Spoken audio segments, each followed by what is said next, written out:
السلام علیکم لسنرز، شروع کرتے ہیں آج کی سٹوریز اللہ کا بابرکت نام لے کر جو انتہائی عالی رتبہ اور بہت جلیل القدر ہے۔ آئی ہوپ آپ سب لوگ بالکل ٹھیک ہوں گے۔ شروع کرتے ہیں آج کی خوفناک کہانی ہے۔ آج کی پہلی خوفناک کہانی قربان نے شیئر کی ہے بلوچستان سے۔ قربان کہتے ہیں کہ آج کل ادھر موسم بہت ٹھنڈا ہو رہا ہے اور کچھ ہی دنوں میں ادھر برف باری شروع ہو جائے گی۔ بلوچستان کے علاقے سردیوں کے موسم میں شدید برف سے ڈھکے ہوئے ہوتے ہیں۔ آج میں آپ کے ساتھ ایک خوفناک اور دلچسپ سٹوری شیئر کرنا چاہتا ہوں۔ قدیم زمانوں میں، آج سے کتنے سال پہلے، 50-60 سال پہلے، وہ کہتے ہیں کہ ہم لوگوں کے بڑے ہمیں بتاتے ہیں کہ ادھر ایک بزرگ ہوتے تھے اور وہ بہت اللہ والے تھے۔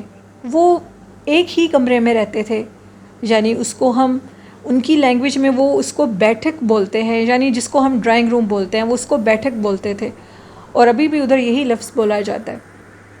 اس بیٹھک میں وہ بزرگ رہتے تھے اور اسی میں ان کی عبادت گاہ تھی۔ وہ باہر ہوٹل پر کھانا کھاتے تھے اور اس کے بعد باہری مسجد میں وہ حاجت کے لیے جایا کرتے تھے۔ وہ جگہ بالکل پاک صاف تھی۔ وہ بہت اللہ والے تھے اور ہر ٹائم عبادت میں رہتے تھے۔ اللہ کی ان کے اوپر اتنی خاص مہربانی تھی، انہوں نے کوئی چلا کسی قسم کا نہیں کیا تھا، لیکن جنات تک ان کو ادب سے سلام کیا کرتے تھے اور یہ بات سب جانتے تھے۔ ان بزرگوں سے مشورہ لینے کے لیے علاقے کے بڑے بڑے لوگ آیا کرتے تھے اور وہ ادب سے ان کے پاس نیچے آنکھیں چھکا کر تہذیب سے بیٹھا کرتے تھے۔ وہ بزرگ لوگوں کو ان کے مسئلوں کے حل بتایا کرتے تھے۔ ایک بزرگ جو کہ خود بھی وہ بھی ایک اور علاقے کے بزرگ تھے جو کہ وہ بھی عبادت گزار تھے، ان کے ساتھ ان کا ایک بیٹا، جس کے ساتھ ایک بہت بڑا مسئلہ درپیش آیا، اور وہ یہ تھا کہ اس کے بیٹے کو جنات نظر آتے تھے اور وہ اس کو بہت زیادہ تنگ کرتے تھے۔ وہ بزرگ اپنے اس بیٹے کو لے کر اس اللہ والے کے پاس حاضر ہوئے اور اس کی بیٹھک میں آ کر بیٹھ گئے اور اپنے مسئلے کا حل پوچھنے لگے۔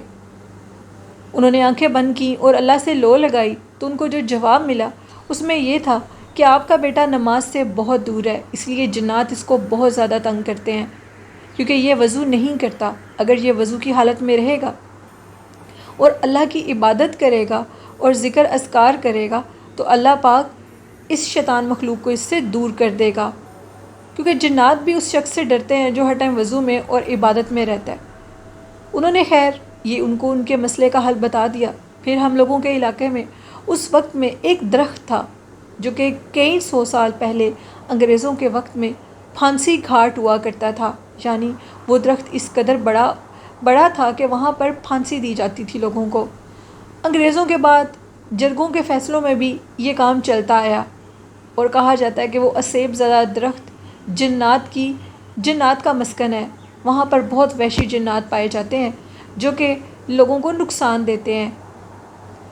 اب جتنے بھی علاقے کے لوگ تھے وہ یہ شکایت لے کر آئے اس اللہ والے کے پاس کہ یہاں پر جنات بہت زیادہ تنگ کر رہے ہیں اور وہ لوگوں کو دن دہاڑے اور رات کے ٹائم پتھر مارتے ہیں، ہم ان سے بہت زیادہ تنگ آ گئے ہیں۔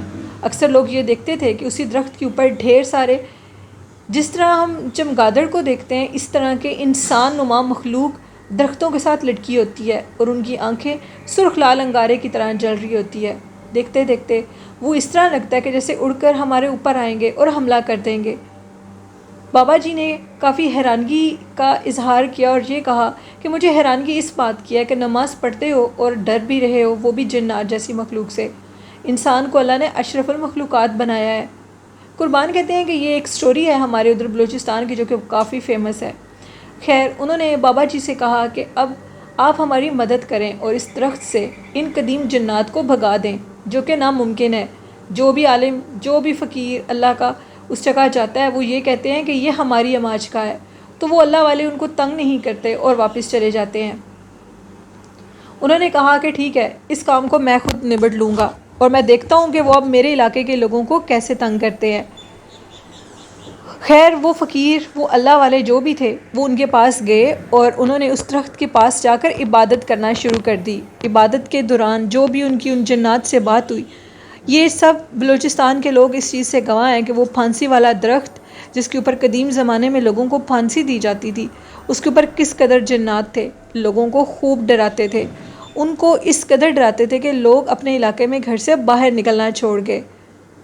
وہ ادھر جب گئے انہوں نے عبادت شروع کی، عبادت میں ان کی جو بھی ان سے بات چیت ہوئی اس بات کے سلسلے میں انہوں نے یہ کہا کہ تم نے بھی ادھر رہنا ہے اور ہم نے بھی ادھر رہنا ہے، بہتر ہے کہ خاموشی سے رہو، انسانوں کو تنگ کرنا چھوڑ دو، یہ اس اللہ کی عبادت کرتے ہیں جس کی تم مخلوق ہو، اور اللہ کی مخلوق کسی کو نقصان نہیں دیتی۔ جنات نے کہا کہ ان کو اس جگہ کو چھوڑ کر جانا پڑے گا، ہم ادھر سے نہیں جائیں گے۔ ان اللہ والے نے کہا کہ اگر تم ادھر سے نہیں جاؤ گے تو ساری زندگی دوزخ کی آگ میں جلو گے، مرنے کی بعد کی زندگی کبھی ختم نہیں ہوتی، بہتر ہے کہ ادھر سے چلے جاؤ۔ جنات اور ان کے بیچ میں باقاعدہ ایک مکالمہ ہوا، اور اس مکالمے کا یہ فیصلہ ہوا کہ ہم جنات جو بھی ہیں اس جگہ کو چھوڑ کر چلے جائیں گے، لیکن تم لوگ اس درخت کو ہمیشہ کے لیے صاف رکھنا، اس کے نیچے کسی کے ساتھ زیادتی اور ظلم نہ ہونے دینا، اگر زیادتی اور ظلم کرو گے تو ہم لوگ دوبارہ واپس آ جائیں گے۔ ان اللہ والوں نے اس جگہ کو آج سے 60-70 سال پہلے خالی کروا دیا، اور وہ قدیم جنات جو کہ کتنے زمانوں سے ادھر مقیم تھے، اس وعدے پر کہ کسی کے ساتھ ناانصافی نہ ہو ادھر سے چلے گئے۔ یہ ایک پرانی بات ہے جو میں نے آپ کے ساتھ شیئر کی۔ کہا جاتا ہے کہ آج کے دور میں بھی بلوچستان میں بہت سے جنات پائے جاتے ہیں، اور وہ جنات باقاعدہ روپ بدل کر لوگوں کے سامنے آتے ہیں۔ ہم لوگوں کی ایک آنٹی تھیں، وہ کہتی تھیں کہ میرے گھر میں مجھے میرے بیٹے اور میری بیٹی اور میرے خاوند کے روپ میں جنات نظر آتے ہیں، جو کہ وہ گھر پر نہیں ہوتے، اور ان کی شکل میں وہ میرے پاس آ کر بیٹھ جاتے ہیں، اور جیسے وہ لوگ خود حقیقت میں آتے ہیں تو وہ میری آنکھوں سے غائب ہو جاتے ہیں۔ اس طرح کے بہت سے واقعات ان کے گھر میں پیش آتے تھے، اور وہ بہت زیادہ ڈر جاتی تھیں، اور انہوں نے یہ کہا تھا کہ مجھے اب اس جگہ کو چھوڑ کر جانا پڑے گا، کیونکہ یہ مخلوق مجھے یہاں چین سے رہنے نہیں دیتی۔ ان کا جو گھر تھا وہ انتہائی ہانٹڈ تھا، ان کے گھر میں جنات ان کے اپنوں کے ہی روپ میں نظر آتے تھے، اور ان کے ساتھ آ کر لیٹ جاتے تھے۔ جیسے ہی وہ آ کر لیٹتے تھے تو جب اصل میں بندہ سامنے آتا تھا تو وہ اس شخص کے سامنے سے غائب ہو جاتے تھے۔ وہ آنٹی کہتی ہیں کہ ایک دن میں سو رہی تھی اور مجھے لگا کہ میرے ساتھ کوئی آ کر لیٹا ہے۔ جب میں نے پلٹ کے دیکھا تو میرا بیٹا تھا، اور میں اپنے بیٹے سے کہہ رہی تھی کہ تم آج کافی لیٹ گھر آئے ہو، کیا بات ہے، تمہاری طبیعت ٹھیک نہیں ہے؟ وہ ان کی کسی بات کا جواب نہیں دے رہا تھا اور مسلسل اپنی ماں کی طرف دیکھ رہا تھا، بالکل خاموشی سے۔ لیکن آنٹی وہ کہتی ہیں کہ ان کی اس لڑکے کی جو آنکھیں تھیں وہ کافی خوفناک، خاموش اور پرسرار تھیں۔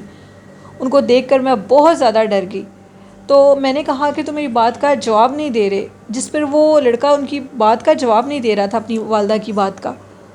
انہوں نے کافی اصرار کیا کہ میری بات کا جواب دو، لیکن وہ ٹس سے مس نہیں ہو رہا تھا کہ اچانک سے ان کے نمبر پہ کال آئی ان کے بیٹے کی، اور وہ کہنے لگا کہ مما میں آج لیٹ گھر آؤں گا، میں ابھی اپنے دوستوں کے ساتھ بیٹھا ہوں۔ جب انہوں نے سامنے دیکھا تو وہ لڑکا ان کے سامنے سے اچانک سے غائب ہو گیا۔ اس کے بعد وہ کہتے ہیں کہ آنٹی کی اور انکل کی طبیعت بہت زیادہ خراب رہنے لگی۔ ان کو محلے والوں نے کہا کہ آپ اس گھر کو چھوڑ دیں، یہی بہتر ہے، یہ گھر خون خوار ہے، اور اس کے جو جنات ہیں وہ اپنے گھر میں کسی کو رہنے نہیں دیتے۔ آنٹی نے پھر وہ گھر چھوڑ دیا، آج بھی وہ گھر خالی ہے۔ اب تو وہ گھر بہت قدیم ہو چکا ہے، پتھر کا وہ بنا ہوا گھر انتہائی خوفناک منظر پیش کرتا ہے۔ رات کے ٹائم اس گھر سے عجیب و غریب آوازیں آتی ہیں، کبھی چیخنے کی، کبھی ہنسنے کی، تو کبھی کسی کی باتوں کی۔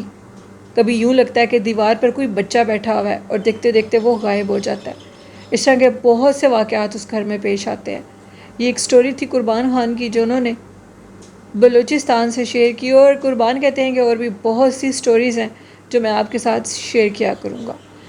اور ایک میرے ساتھ سٹوری شیئر کی ہے انڈیا سے، میری لسنر ہے، ان کا نیم میں مینشن نہیں کروں گی، انہوں نے اپنا نیم مینشن کرنے سے منع کیا، اور وہ کہتی ہیں کہ میں آپ کے ساتھ ترکی کے کچھ خوفناک پلیسز کا ذکر کرنا چاہتی ہوں۔ میں ترکی میں خود بھی گئی ہوں، اور مجھے وہ 2 جگہیں دیکھنے کا بہت شوق تھا، لیکن میرے فادر نے مجھے ادھر جانے سے روک دیا۔ ایک تو ترکی کی ایک مشہور سٹی ہے ہیرا پیلس، آئی تھنک انہوں نے نام بتایا ہے، اور ادھر کہتے ہیں کہ ایک مندر ہے، اور وہ اس مندر کو موت کا مندر کہا جاتا ہے۔ کہا جاتا ہے کہ اس کے اندر بہت سے جنات ہیں۔ بہت سے سیاح اس مندر کو دیکھنے کے لیے آتے ہیں ترکی میں، لیکن لوگ ان کو اندر جانے سے منع کر دیتے ہیں۔ جب وہ اندر جانے سے نہیں رکتے تو لوگ ان کو یہ مثال دیتے ہیں کہ یہ دیکھو ابھی ہم تم لوگوں کے سامنے ایک پرندہ اندر بھیجیں گے جو کہ مرا ہوا مندر کے باہر آئے گا، اور وہ جب کسی پرندے کو اندر بھیجتے ہیں تو کچھ دیر کے بعد اس پرندے کو کوئی مار کر باہر پھینک دیتا ہے، جس کو دیکھ کر ان کی اندر جانے کی خواہش وہیں ختم ہو جاتی ہے۔ ترکی کے اس مندر کے اندر کہا جاتا ہے کہ بہت سے اسیب اور جنات پائے جاتے ہیں۔ اس جگہ کو دیکھ کر لوگ دیکھنے کا تو شوق رکھتے ہیں، لیکن وہ بہت زیادہ خوفناک اور ہانٹیڈ ہے۔ کہا جاتا ہے کہ اس کے اندر سے جہنم کا دروازہ کھلتا ہے۔ اس مندر کے اندر سے اس قدر وہ کہتے ہیں کہ وہ گرمائش اٹھتی ہے، اس کے ساتھ جو چشمے ہیں وہ بھی پانی کے چشمے فل گرم ہیں، اور اس جو پانی کے چشموں سے بھاپ اڑتی ہے وہ اس قدر گرم ہوتی ہے کہ وہاں پر لوگوں کی جو سکن ہے وہ جھلس جاتی ہے، اور اس جگہ کو موت کا مندر اور جہنم کا دروازہ اس لیے کہا جاتا ہے کہ اس کے اندر کوئی قدم بھی نہیں رکھ سکتا، وہ اندھیرے سے بھری ہوئی ہوتی ہے، وہ اس قدر اندھیری عمارت ہے، اور ادھر اس قدر جنات پائے جاتے ہیں جو کہ انسانوں کا برداشت نہیں کرتے۔ اور وہ بتاتی ہیں میری لسنر کہ ترکی میں ایک اور شہر ہے جس کو جنات کے نیم سے ہی کہا جاتا ہے، وہ جنات کا شہر ہے، اور اس کا دریافت کچھ اس طرح ہوا تھا کہ ایک شخص اپنے گھر میں اپنے لان میں کچھ کھدائی کا کام کر رہا تھا کہ اچانک سے کھدائی کرتے کرتے ایک بہت بڑا پتھر اس کے سامنے آ گیا۔ جیسے ہی اس نے اس پتھر کو ہٹایا تو نیچے اس کو سیڑھیاں جاتی ہوئی نظر آئیں۔ وہ کہتی ہیں کہ وہ ان سیڑھیوں سے نیچے اترنے سے پہلے اپنے ساتھ کچھ ارد گرد کے لوگوں کو اور اپنے گھر والوں کو لے کر گیا، تو اس نے کیا دیکھا کہ نیچے پورا شہر آباد ہے، وہاں پہ عبادت گاہ بنی ہوئی تھی، وہاں پر لوگ رہتے تھے، ہوا کے راستے رکھے ہوئے تھے ادھر، یعنی جہاں پر جو باہر سے ہوا کراس کرے۔ اور اس کے بعد انہوں نے کہا کہ جب بڑے بزرگوں نے آ کر دیکھا تو انہوں نے کہا کہ یہ جنات کی رہائش ہے، اس شہر کو ادھر ہی بند کر دو۔ مکمل طور پر ادھر جنات رہتے ہیں، اور جنات زمین کے نیچے رہتے ہیں، اور وہ ادھر جو مسلمان ہوتے ہیں وہ عبادت کرتے ہیں۔ انہوں نے پھر اس جگہ کو اسی طرح بند کر دیا، اس شہر کو بند کر دیا، اس لیے کہ وہ جنات کی جگہ ہے اور ہم ان کے کام میں مداخلت نہ کریں۔ تو یہ تھی آج کی کچھ دلچسپ سٹوریز۔ لسنرز کیسی لگیں آپ کو؟ اپنا فیڈ بیک ضرور دیجیے گا، اور میرے چینل کو زیادہ سے زیادہ سبسکرائب اور سٹوریز کو لائک کیا کریں۔ آپ کی سپورٹ کی مجھے ضرورت ہے۔ اور آخر میں یہ کہنا چاہوں گی کہ اپنے والدین کی خدمت کریں اور ادب کریں۔ ہمیشہ ادب کرنے والا انسان بلندیوں کو چھوتا ہے، جو ادب کرتا ہے وہی بامراد ہوتا ہے۔ اور دوسرا یہ کہنا چاہوں گی، قرآن پاک، نماز اور درود شریف کو اپنی زندگی کا حصہ بنا لیں تو کامیابیاں ہمارے قدم ضرور چومیں گی۔ اسی کے ساتھ اپنی ہوسٹ نیلم یاسین کو اجازت دیجیے، دعاؤں میں بہت یاد رکھیے گا۔ اللہ حافظ۔